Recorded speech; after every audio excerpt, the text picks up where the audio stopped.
8 WWE matches where the crowd was the star. More than any other artistic medium, pro wrestling is profoundly influenced by its audience. Unlike live theater, a wrestling audience is encouraged to participate and provide the tone for the match. Without a hot crowd, a match would struggle to or outright fail at connecting with an audience viewing it on television. However, in WWE, there's always a balance of desire for audience participation, and a want for tone control. If WWE had their way, you the audience would cheer for their baby faces, boo their heels, pop for the historical moments, and otherwise just be complicit in the narrative they want to tell. But as is, WWE audiences often take matters into their own hands and become the stars of the show. Often, this is done through rejection of the matches WWE puts on, chanting for irrelevant topics, booing the faces, cheering the heels, and just otherwise calling attention to their lack of interest in what WWE wants. Sometimes, WWE can expect when they'll have a bizarro world crowd, and thus book the matches around and storylines around that fact. But often it's in vain, and the crowd steals the show anyhow. 8. Sheamus vs. Randy Orton, Raw, August 4, 2013. It would be easy to write an entry on the crowd throughout the whole episode of Raw that followed WrestleMania 29, as they were raucous the entire night, but it's during the match between Sheamus and Randy Orton where we saw true anarchy. Not having any interest in stale babyfaces Orton and Sheamus battling for the right to face the Big Show, the fans in the Izod Center proceeded to chant for literally anything else, not even reacting to any of the moves in the match. Instead, we were treated to chants for RVD, ECW, CM Punk, ring announcer Justin Roberts, and each individual member of the commentary team. It got to the point where the entire team was laughing along, not paying attention to the match, and just in general getting a kick out of the audience's indifference. When the crowd started doing the Mexican wave, Lawler actually said, "I think they've resorted to doing the Mexican wave." In a way, King was outright admitting that the match was toss given he went with the word resorting. This Raw crowd was so chaotic and memorable, WWE actually gave them a Slammy at the end of 2013 for Best Crowd. That seems like a good idea. Surely, that wouldn't encourage other crowds to hijack shows and derail potentially important matches. Surely. 7. John Cena vs. Randy Orton, Royal Rumble 2014. The 2014 edition of the Royal Rumble is most well known for the way a crowd booed the winner Big Lug Dave Bautista out of the building. However, WWE should have known a storm was coming from the earlier match, when John Cena took on Randy Orton for the 748th time, conservatively estimated. On its own, just another non-starter installment of a played-out feud, the crowd immediately rejected this match from the opening bell, beginning chants of Daniel Bryan. Again, this should have been a sign to WWE that trouble was brewing, and from there they began chanting for Bryan, Randy Savage, or just shower Orton and Cena with indifferent boos. Keep in mind, this wasn't the Raw after WrestleMania crowd, who WWE expect to be wild and irreverent.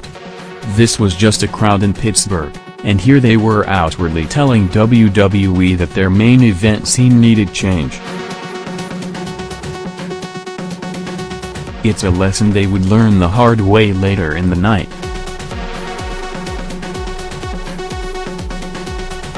6.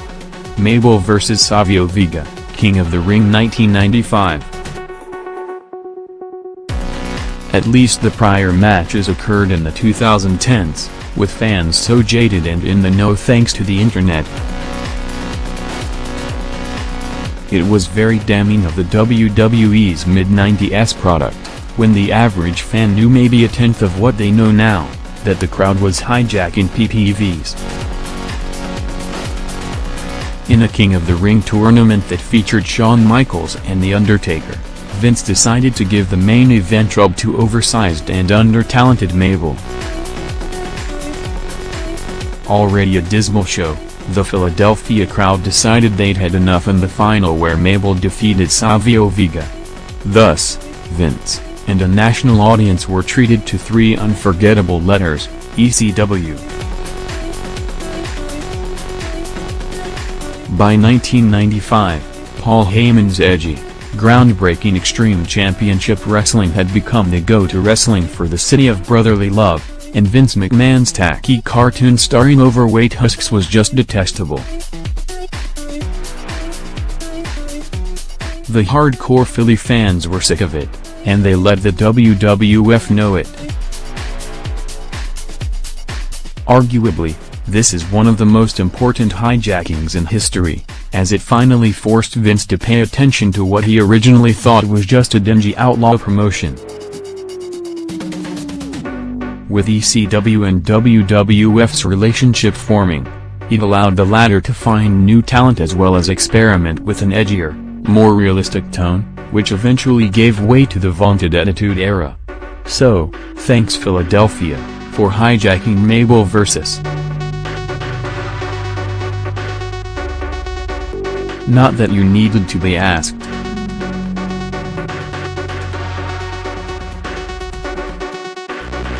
'5. Royal Rumble match, Royal Rumble 2015. The 2015 Rumble was always doomed to fail, with Daniel Bryan once again the most popular guy on the roster. Anyone winning other than him was not going to gel with the fans. Especially not someone they perceived to be forced down their throats. Step right up, Roman Reigns, welcome to the next 2.5 years of your career.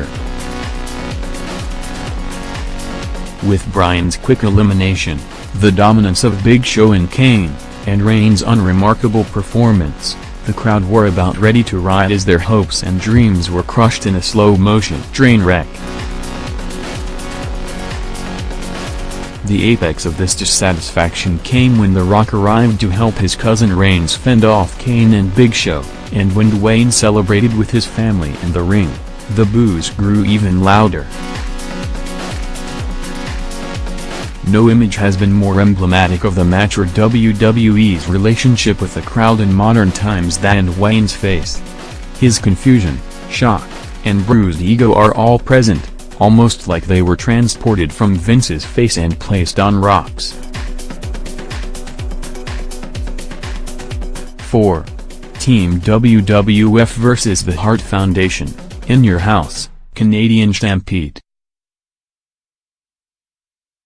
Here's a match where WWE actually was expecting a hostile crowd, and thus, they booked accordingly.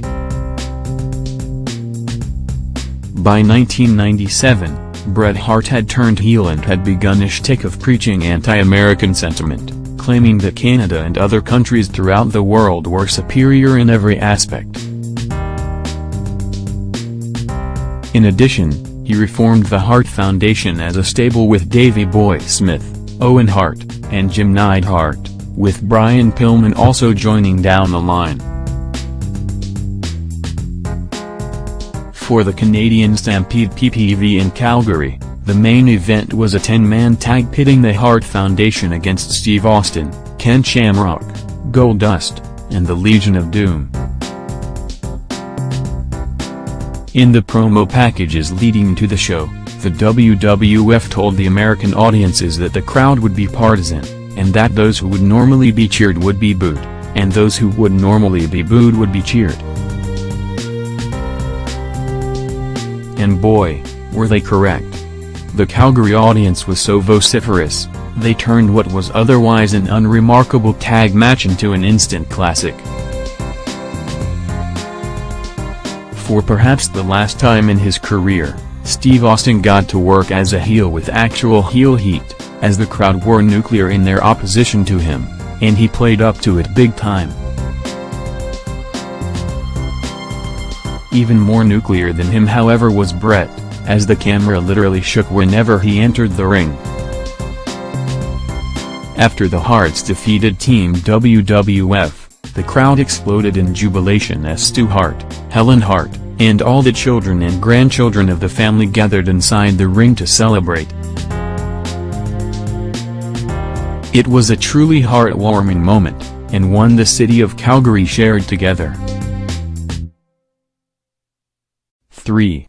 John Cena vs. Rob Van Dam, ECW One Night Stand 2006.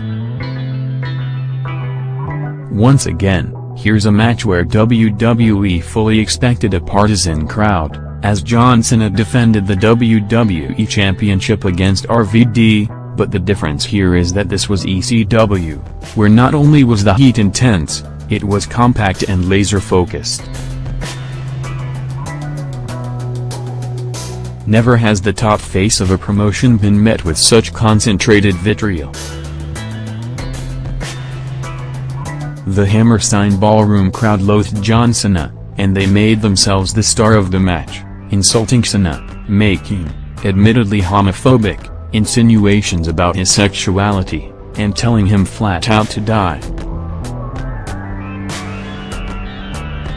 Anyone who wonders where Cena gets the ability he has now to control the crowd and play off their emotions should watch this match, as he got a crash course in dealing with a hostile environment.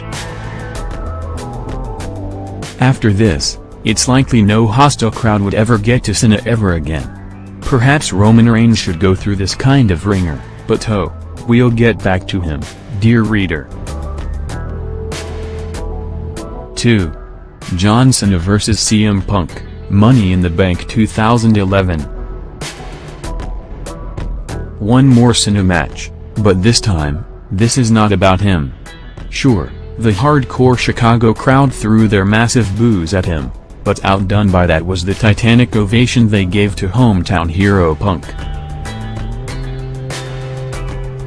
Even as the commentators tried to push the narrative that had been presented in the prior weeks about how CM Punk was a traitorous iconoclast, the ovation made it clear, this was Punk's babyface turn.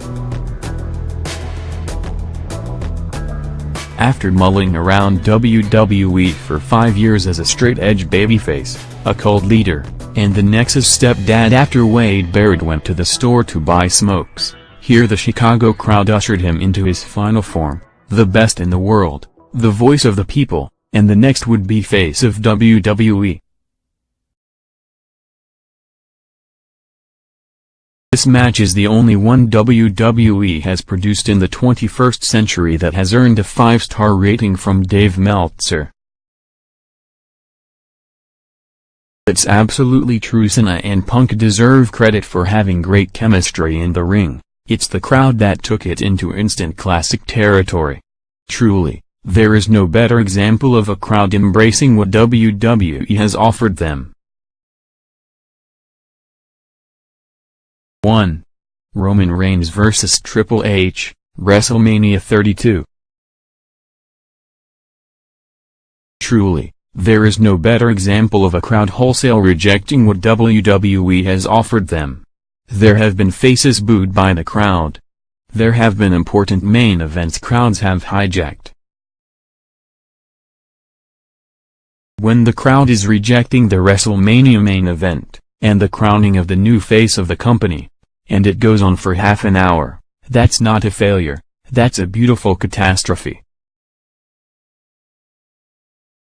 For months, WWE fans had flat out told the company they did not want to see Roman Reigns face Triple H for the title in the main event. Yet, they went ahead anyway, and what followed was one of the most mind-boggling train wrecks of the modern era. For 27 minutes and 11 seconds, the boos, irrelevant chants, and cheers for Triple H were relentless. Why bother paying attention to the match when everyone in the live audience had already given up? Keep in mind, this was an AT&T stadium, so this was over 90,000 people rejecting this main event. It was the biggest WrestleMania both in its scope and how much its main event was a gigantic bust. Roman Reigns continues to be booed, but never will he find himself in a situation as bad as WrestleMania 32's main event. At least until next WrestleMania.